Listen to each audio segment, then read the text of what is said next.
সাকিব আল হাসানের পর বাংলাদেশে যদি কোনো ক্রিকেটারকে চিনে থাকে তাহলে মুস্তাফিজও বলা লাগে না, তাদেরকে ফিজ নামটা বললেই চেনে। মুস্তাফিজের ধারাবাহিক ভাবে যে পারফরমেন্স, তাতে যে বাকি দলগুলো বসেছিল টাকার বস্তা নিয়ে, সেটা হয়তো বা তারা ভাবতে পারেনি। প্রত্যেকের মুখে মুস্তাফিজ নামটা কিন্তু একেবারে মুখস্থ হয়ে গেছে, তাদের হৃদয়ে গেঁথে গেছে।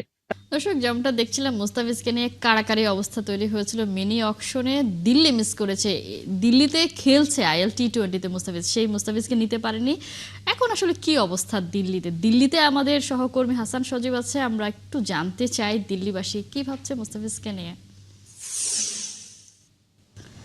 হাসান সজীব, দিল্লির ছেলে, গত সিজনে আমরা দেখেছি সে এখন খেলছেও IL T20-তে, সেই ফ্র্যাঞ্চাইজির হয়ে। তারা আসলে পকেটে কম টাকা ছিল বলেই হয়তো মুস্তাফিজকে মিস করেছে, না হলে আসলে ডেসপারেটলি চাইছিল। কি অবস্থা সেখানকার সমর্থকরা আসলে কি বলছেন?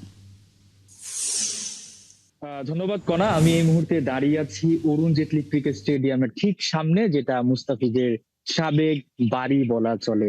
যদিও মুস্তাফিজ এখন IL T20-তে দুবাই ক্যাপিটালস এর হয়ে খেলছেন, কিন্তু তাকে আসলে ধরে রাখতে পারেনি, তাকে দিল্লি নিতে পারেনি। যেটা আপনি বলছিলেন যে তাদের একটু আফসোসি হওয়ার কথা, তাদের পকেটে পর্যাপ্ত টাকা ছিল না মুস্তাফিজকে নেওয়ার মতো। তারা হয়তো ভেবেছিল মুস্তাফিজকে এই টাকার মধ্যেই নিতে পারবে, কিন্তু মুস্তাফিজের ধারাবাহিক ভাবে যে পারফরমেন্স, তাতে যে বাকি দলগুলো বসেছিল টাকার বস্তা নিয়ে, সেটা হয়তো বা তারা ভাবতে পারেনি। এজন্যই মুস্তাফিজের নামটা যখন পরে আসে, তারা কিন্তু আফসোসই করছে, তাদের একটু পড়াশোনা আরেকটু ভাবা উচিত ছিল। কেননা মুস্তাফিজ দিনকে দিন তার অভিজ্ঞতাটা কিন্তু কাজে লাগাচ্ছেন। আমি যে জায়গাটায় দাঁড়িয়ে আছি ঠিক একটু আগেই খুদে ক্রিকেটাররা স্টেডিয়ামে যাচ্ছিল শীতের সকালে। তাদের সবার মুখে এখন এই মুহূর্তে IPL এর মিনি নিলামটা নিয়ে বেশি কথা হচ্ছে। এবং আমি দু একজন ক্রিকেটারের সঙ্গে কথা বললাম, এখানকার যারা সিকিউরিটি রয়েছেন তাদের সঙ্গে আলাপ করলাম। তারা সাকিব আল হাসানের পর বাংলাদেশে যদি কোনো ক্রিকেটারকে চিনে থাকে তাহলে মুস্তাফিজও বলা লাগে না, তাদেরকে ফিজ নামটা বললেই চেনে। কারণ এই স্টেডিয়ামে কিন্তু ফিজ বিজ বলে গর্জন উঠেছে বেশ কয়েকবার। আপনি জানেন মুস্তাফিজ এর আগে বেশ কয়েকটা ফ্রাঞ্চাইজিতে খেলেছে, যার মধ্যে দিল্লি অন্যতম ছিল। এবং এই জায়গাটা কয়েকদিন আগে মেসির পা পড়েছে, সেখানে হয়তো অনেকে ভেবেছিল মুস্তাফিজকে আবার দেখা যাবে সেই জায়গাটায় দৌড়াতে, সেই জায়গাটায় পারফর্ম করতে।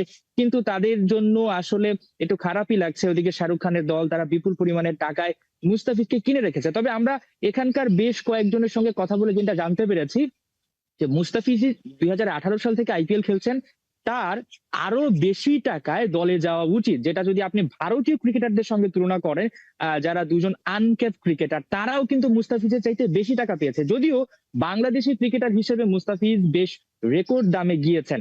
তবে ওভারঅল আমি দিল্লিতে গতকাল রাত থেকে শুরু করে এখন পর্যন্ত যাদের সঙ্গেই কথা বলেছি, আপনি জানেন যে ভারত একটা ক্রিকেট নেশন। তো এখানটায় ক্রিকেটটাকে অনেকটাই তাদের বলা চলে যে খুব ভালোভাবে তারা মানেন, এবং প্রত্যেকটা জিনিস তারা খুব ভালোভাবে ফলো করেন একেবারে পুঙ্খানুপুঙ্খ ভাবে।